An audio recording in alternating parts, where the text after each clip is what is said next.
हमारे देश के अंदर मुसलमान कौम यानी कि इस्लाम पसंद जो लोग हैं वो दूसरे नंबर के धर्म पे आते हैं। पहले नंबर पर हिंदू समाज है जो कि भारत की सबसे बड़ी आबादी है। उसके बाद मुसलमान का नंबर आता है जो कि दूसरे नंबर पर सबसे बड़ी आबादी के तौर पर जाने जाते हैं।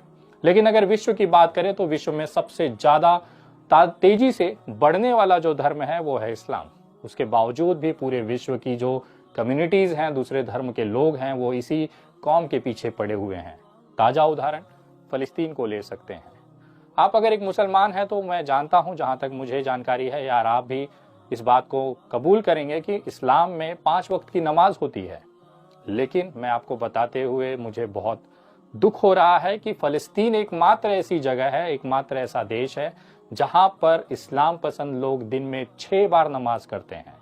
जी, फजर से लेकर ईशा तक की नमाज वहां पर पूरे विश्व में की जाती है, लेकिन फलस्तीन एक ऐसा जगह है जहां पर रोज जनाजे की नमाज की जाती है।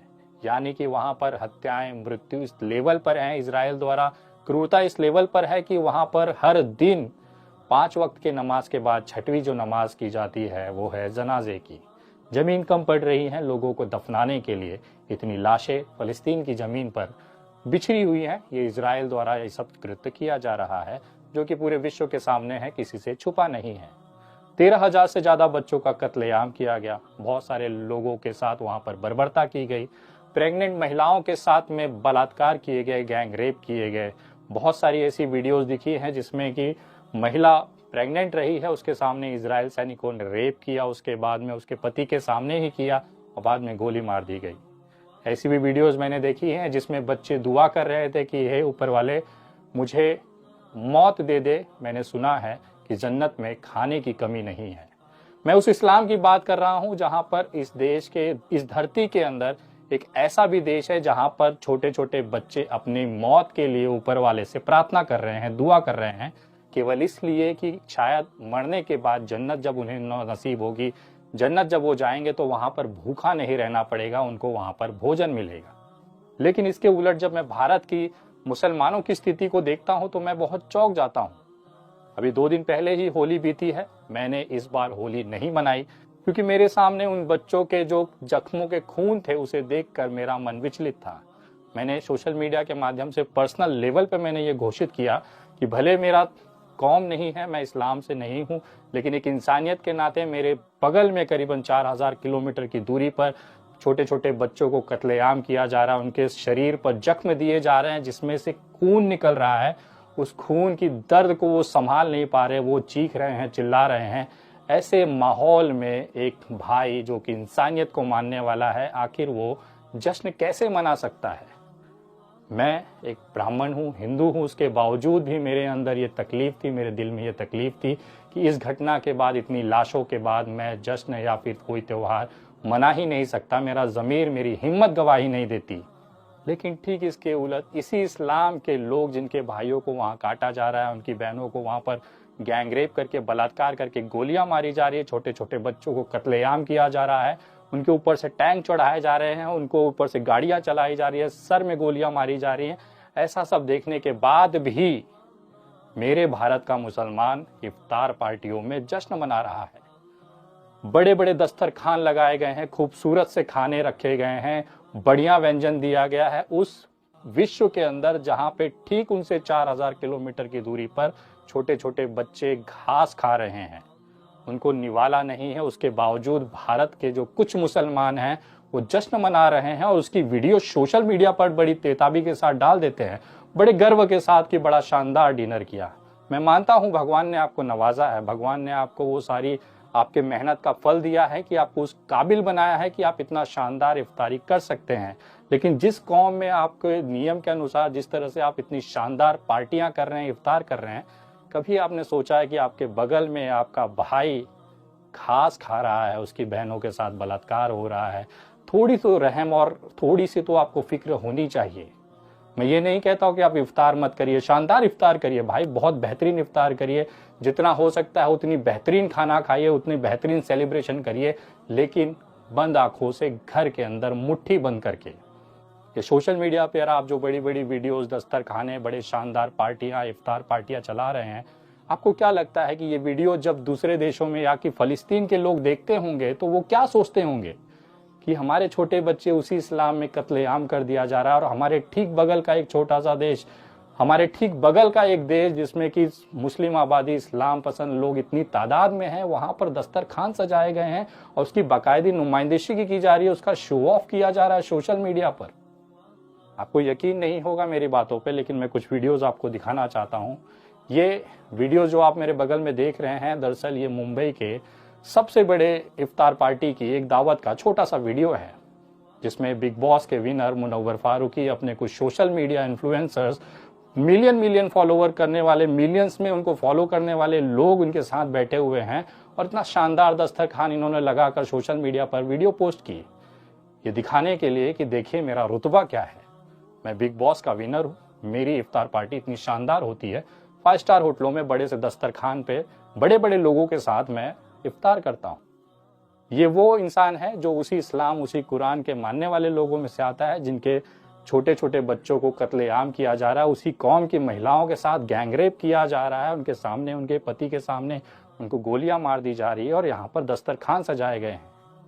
मुंबई की एक बहुत बड़ी शख्सियत है जो हर साल इफ्तार पार्टी करती है, मुंबई के ताज होटल में वो पार्टियां होती हैं, बहुत बड़े बड़े सेलिब्रिटीज वहां पे आते हैं। मैं ये पूछता हूं कि अगर इस बार केवल फलस्तीन के नाम पर ये पार्टियां, इफ्तार नहीं की गई होती तो क्या ऊपर वाला नाराज हो जाता? क्या आपका रमजान कबूल नहीं होता? क्या आपका रोजा कबूल नहीं होता? करिए पार्टी, लेकिन उसको एक चीज आपको ये करनी चाहिए थी कि इस चीजों को नुमाइंदगी न करके, उसको शो ऑफ न करके, उसे एक प्राइवेट पार्टी के तौर पर आप कर सकते थे। या तो आप ये शो ऑफ करके अपनी ताकत दिखाना चाहते हैं कि मैं कितने पैसे वाला हूं, कितने रसूख वाला हूं, कि मेरे यहाँ पर इफ्तार पार्टी में इतने सारे लोग आते हैं, बड़े बड़े मंत्री आते हैं, फिल्म स्टार आते हैं, बहुत सारे सेलिब्रिटीज आते हैं, ये मेरा कद है, ये मेरी ताकत है। आप पार्टी करते, सारी चीजें करते, साथ ही साथ फलस्तीन के लिए भी अगर आप आवाज उठाते, एक छोटा सा पोस्ट कर देते, एक छोटा सा ट्वीट कर देते, एक छोटा सा इंस्टाग्राम पे रील्स बना देते या स्टोरी लगा देते, तो कम से कम उन्हें अच्छा लगता। आपके मिलियंस फॉलोअर्स हैं, करोड़ों लोग आप लोगों को फॉलो करते हैं, तो क्या आपके अंदर इतना समय नहीं है कि एक छोटा सा ट्वीट ही कर दो फलस्तीन के सपोर्ट में? हमें भी अच्छा लगता, हम भी देखते। ये जितनी भी पार्टी में लोग आए, मैंने तमाम लोगों के ट्विटर्स, इंस्टाग्राम खंगाले, फलस्तीन के लिए कोई आवाज नहीं उठा रहा है। ये वो लोग हैं जो इनकी कौम से आते हैं, इनके इस्लाम से आते हैं, इनको कुरान के मानने वाले लोग हैं, लेकिन इन लोगों के पास इतना सा समय नहीं है कि अपने पड़ोसी में 4000 किलोमीटर की दूरी पर छोटे बच्चों को मारा जा रहा है, उसके लिए एक ट्वीट कर सकें, एक इंस्टाग्राम पे पोस्ट डाल सकें। सब बिजी हैं।